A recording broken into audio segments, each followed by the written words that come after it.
ప్రభునందు ప్రియమైనటువంటి వారులారా, మన ప్రభువును రక్షకునేటువంటి యేసుక్రీస్తు వారి యొక్క శుభనామంలో మీ అందరికీ నా హృదయపూర్వకమైన శుభములు వందనములు తెలియజేస్తున్నాను. ఉదయకాల సమయంలో దేవుని వాక్యాన్ని ధ్యానం చేసుకుందాము. ఈరోజు వాక్య ధ్యానము కొరకు మనం తీసుకున్నటువంటి లేఖన భాగము ఇర్మీయా గ్రంథము 1వ అధ్యాయము 4-5 వచనాలు చదువుకుందాం. యెహోవా వాక్కు నాకు ప్రత్యక్షమై ఇలాగు సెలవిచ్చెను, గర్భములో నేను నిన్ను రూపింపక మునిపే నిన్ను ఎరిగి తిని, నీవు గర్భము నుండి బయలుపడక మునిపే నేను నిన్ను ప్రతిష్ఠించి తిని, జనములకు ప్రవక్తగా నిన్ను నియమించి తిని. యెహోవా దేవుడు ఇర్మీయాతో మాట్లాడుతున్న మాటలు. ఇర్మీయాకు ప్రత్యక్షమై యెహోవా వాక్కు ఈ విధంగా సెలవిస్తుంది. గర్భములో నేను నిన్ను రూపించాను, నువ్వు గర్భములో రూపింపక మునిపే నిన్ను ఎరిగి ఉన్నాను. నువ్వు నీ గర్భములో ఉండ నుంచి బయటకు రాకముందే బయలుపడక మునిపే నేను ప్రతిష్ఠించుకున్నాను, నా సొత్తుగా నా జనముగా చేసుకున్నాను, జనములకు ప్రవక్తగా నేను నియమించానని చెప్పని మరి ఇర్మీయాతో ప్రభు మాట్లాడుతున్నాడు. ఇది ప్రభు ఇచ్చినటువంటి శ్రేష్టమైనటువంటి వాక్కు. ఇర్మీయాతో ప్రభు మాట్లాడుతూ ఉన్నాడు. అవును ప్రియులారా, మనం గర్భంలో ఉండగానే మనం గర్భం ధరించిన మన తల్లికి మనం ఎలాగుంటామో, మనం ఎవరనేది ఏ విధంగా ఉంటామనే సంగతి, మన భవిష్యత్తు ఏంటనే విషయాలు మన తల్లికి తెలియదు. మరి మన ప్రక్కన ఉన్న వారికి తెలియదు, వైద్యం చేస్తున్న డాక్టర్కి కూడా తెలియదు. కానీ మనం గర్భంలో ఉండంగానే, పిండముగా ఉండంగానే, మనకు రూపు ఏర్పడక ముందే ప్రభు సృష్టికర్త అయిన దేవుడు మనల్ని గుర్తిరిగి, మనం ఆయన జనముగా మనం ఈ లోకంకి వచ్చిన తర్వాత ఏమి కావాలో, ఎలాగుండాలో అనే విషయాన్ని ఆయన ముందుగానే మన జీవిత దినాన్ని లెక్కించి రాసిపెట్టే దేవుడు.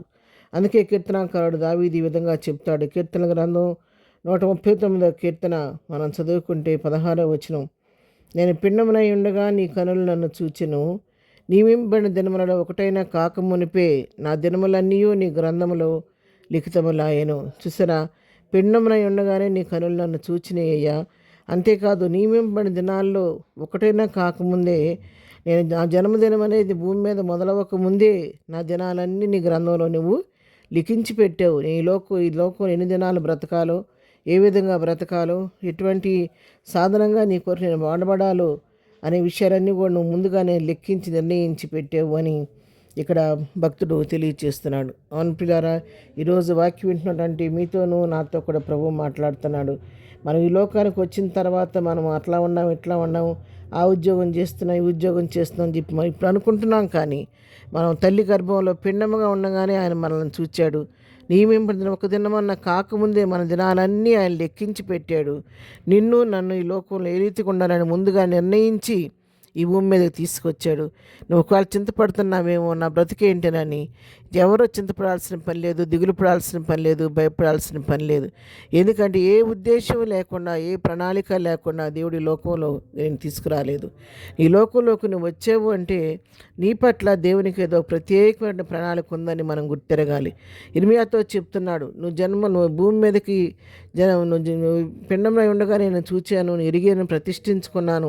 నీ జననమై భూమి మీదకి రాకముందే నేను జనములకు ప్రవక్తగా నేను ప్రతిష్ఠించుకున్నాను, ఎన్నుకున్నానని చెప్పని ఇర్మీయాతో చెప్తున్నాడు. మరి నువ్వు ఎవరికి వాడు మనం పరీక్షించుకోవాలి. ప్రభువు నన్ను దేని కొరకు ప్రతిష్ఠించుకున్నాడు, ఏది నిమిత్తం భూలోకంలోకి తీసుకొచ్చిన సత్యాన్ని మనం ఎవరికి వారం పరీక్షించుకోవాల్సిన వారమై ఉన్నాం. యెషయా గ్రంథం 44వ అధ్యాయం 2వ వచనం చూస్తే, నిన్ను సృష్టించి గర్భంలో నిన్ను నిర్మించి నీకు సహాయం చేయవాడని యెహోవా ఇలాగూ సెలవిచ్చుచున్నాడు అని చెప్తూ 3వ వచనం అంటాడు, నేను దప్పిగలవాని మీద నీళ్లను, ఎండిన భూమి మీద ప్రవాహ జలమును కుమ్మరించెదను, నీ సంతతి మీద నా ఆత్మను కుమ్మరించేదను, నీకు పుట్టిన వారిని నేను ఆశీర్వదించేదని అని చెప్పని యెషయాతో ముందుగానే చెప్తున్నాడు. నిన్ను సృష్టించిన వాడిని నేను, గర్భంలో నిన్ను నిర్మించి నీకు సహాయం చేయవాడిని నీకు చెప్తున్నానని చెప్పని. అవును, ఆయన మన సృష్టికర్త, సృష్టిలోని లోపాలను ఎరిగిన దేవుడు.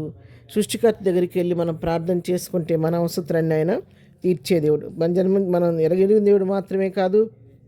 యెషయా 46:4వ వచనం చదువుకుంటే, ముదిమి వచ్చే వరకు నేను ఎత్తుకొని వాడని నేనే, తల వెంట్రుకలు ఎరయ్యే వరకు నేను ఎత్తుకొని వాడని నేనే చేసి ఉన్నాను, చంక పెట్టుకొని వాడను నేనే, నేను ఎత్తుకొని రక్షించవాడను నేనే. భూమి మీదకి తీసుకురావటం మాత్రమే కాదు ప్రియులారా, ముదిమి వచ్చే వరకు, తల వెంట్రు నెలక వరకు, నెరయ్యే వరకు, మరణదినం వరకు మనం ఎత్తుకొని నడిపించే దేవుడు. కాబట్టి అలాంటి దేవుని మనం కలిగి ఉన్నందుకు ఎంతో ధన్యులం. కాబట్టి అటు దేవునికి వందనస్తులమై ప్రభా సృష్టికర్తను నా పట్ల నీ ప్రణాళికను సిద్ధపరిచి తెలియచేసి నీ చిత్త ప్రకారం జీవించే కృపద ఇచ్చేయమని ప్రార్థన చేసుకుందాం. ప్రార్థన. ప్రేమ కలిగిన తండ్రి, పరిశుద్ధుడా, ఈ దినం వాక్యం ఉండి బిడ్డలందరినీ దీవించి ఆశీర్వదించండి. ఏ ఉద్దేశంతో ఈ భూమి మీదకి ప్రజలను తీసుకొచ్చో ప్రతి వారం గుర్తిరిగి నీ చిత్తానికి విధేయులో ఉంటకు మాకు నేర్పి దినం బిడ్డలు చేయొచ్చిన పని పాటలు రాకపోకలో క్షేమం దయచేయండి. ఈ దినం బర్త్డే జరుపుకునే బిడ్డలను దీవించి ఆశీర్వదించండి. వివాహ దినం జరుపుకునే బిడ్డలను దీవించి ఆశీర్వదించి కుటుంబాలను నెమ్మది దయచేయండి. బలహీనంగా ఉన్న వారిని ముట్టండి, స్వస్థపరచండి. ప్రతి వారి సమస్యలు అక్కడి మీ నామంలో తీర్చమని, ఎగ్జామ్స్ రాస్తున్న బిడ్డలకి నీ జ్ఞానం ఇచ్చి వారు చేపట్టుకొని నడిపించమని యేసునామములో ప్రార్థించడిగి పొందుకొని ఉన్నాము తండ్రి. ఆమెన్. ప్రభు కృప సదాకాలము మనందరికీ తోడయుండి నడిపించును గాక. ఆమెన్.